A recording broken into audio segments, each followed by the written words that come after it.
Hey book besties, welcome back. Here is another episode of What I Read This Week, where I'm going to tell you what I read, what I thought about it, maybe a little summary. Before I get started, a reminder that I am doing a readathon with open books to raise money for their literacy programs and access to books for children in Chicago. The link will be down below. I'm halfway to my fundraising goal, not quite halfway to my reading goal, so I need to kick it into gear. So here's what I read. I started off the week, I was like, I need to listen to something that isn't fantasy. I need a fantasy break because I finished a big fantasy book and I'm in the middle of another one. So I listened to Nero by S.J. Tilley. Now, this is my first S.J. Tilley book, but this is definitely not my first mafia romance book. And let me just say, it was perfect. It was the perfect little snack.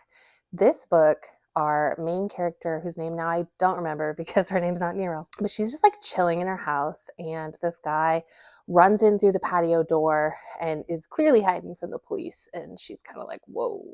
But he seems nice and he doesn't try and like hurt her, so she's like, okay, and then he leaves.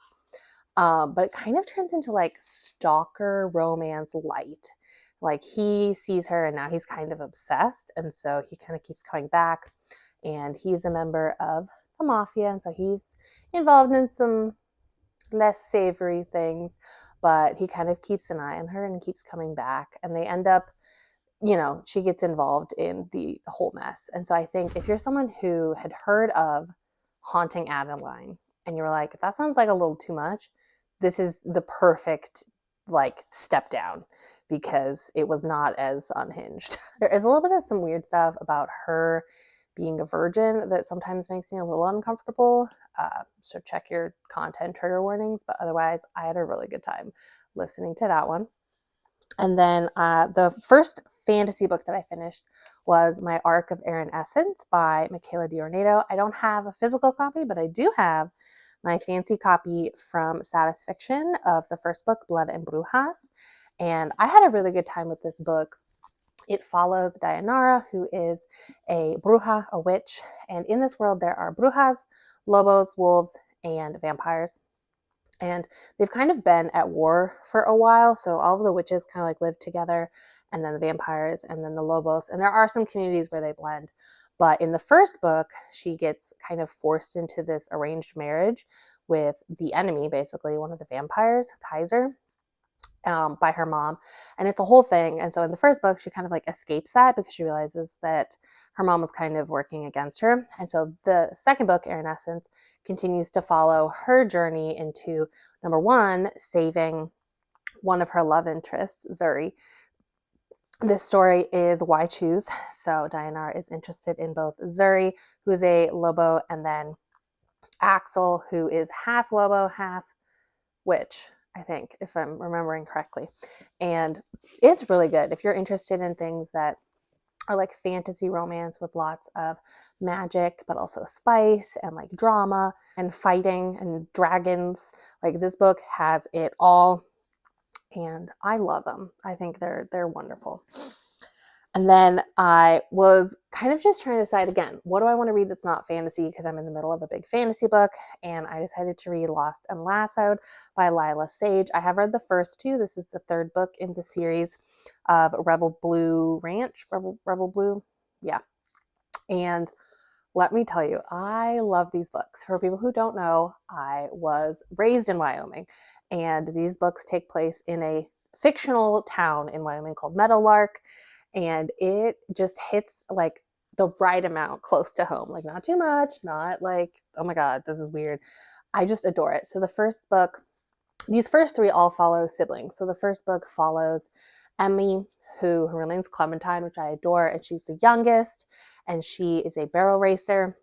Second book follows Wes, who's the middle child, and he is interested in opening like a bed and breakfast type place on the ranch and kind of dealing with his middle child issues.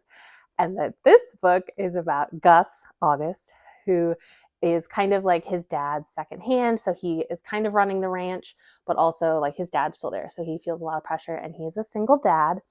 And the FMC, her name is Teddy Theodora, and she's best friends with Emmy from the first book. And so the baby mama In this case, Cam is still in the picture. They actually had her when they were young. It was like a one night stand, and they just stayed friends and co-parent, but like they're not romantically involved. And so Cam is off in Jackson for the summer doing like a law school class thing. And so he's being like solo parent, and it's not going great. He needs some help. And so Teddy ends up losing her job. And so the sister Emmy is like, hey, Teddy, why don't you help August with his kid, kind of like nanny? And she agrees. And they have kind of been butting heads throughout the first two books. It's like clear that they have some past. He thinks she's annoying as hell. She thinks he's grumpy and an asshole. It was so good. Everybody needs to read these books. I really, really want like a prequel book about their dad because number one, he's the best dad on the planet. Like I want Amos Ryder to be my dad, but also like their mom is dead, and so whenever he talks about his like dead wife, it's so sweet. I just want to know the whole story. Really enjoyed this, 5 stars. And then throughout the whole week, I've been slowly but surely listening to Oathbound by Tracy Deonn. She's thick. It's taking me time. The book is 24 hours in audiobook form, which is quite long in terms of audiobooks. I think I'm on chapter 18, so I read this much of it, and I'm really enjoying it. It's interesting, the format, because if you've read Legendborn or Bloodmarked, you know they're all from Bree's POV, the main character. And actually, when I went to the author like Q&A and talk, Tracy Deonn said like that was on purpose. When she initially wrote the books, really wanted to put the center, the focus, and have the main character Bree be the sole focus of that because she was a young Black girl. But then when she got to writing this book, she realized she needed to kind of expand that. So this book has had some more POVs added in. The prologue was super long. It was kind of weird. Like I've never read a prologue that has chapters, but I'm really enjoying it. If you've never heard of this series, it is something called a Thuriana, which I learned as a word. So basically, it's like inspired by King Arthur, but in this case, King Arthur is kind of like his essence, his line is passed down, and like Bree is a descendant of King Arthur, and so all of the magic involved with that. There's fighting of demons. There's a love triangle. It's classic YA contemporary fantasy. So that is what I already read. And then today I was like, I need more cowboys. I think I'm going to start, look at this classic romance book, Flawless by Elsie Silver. I do have Wild Love by Elsie Silver, but I was told by my friends that those, while they're still kind of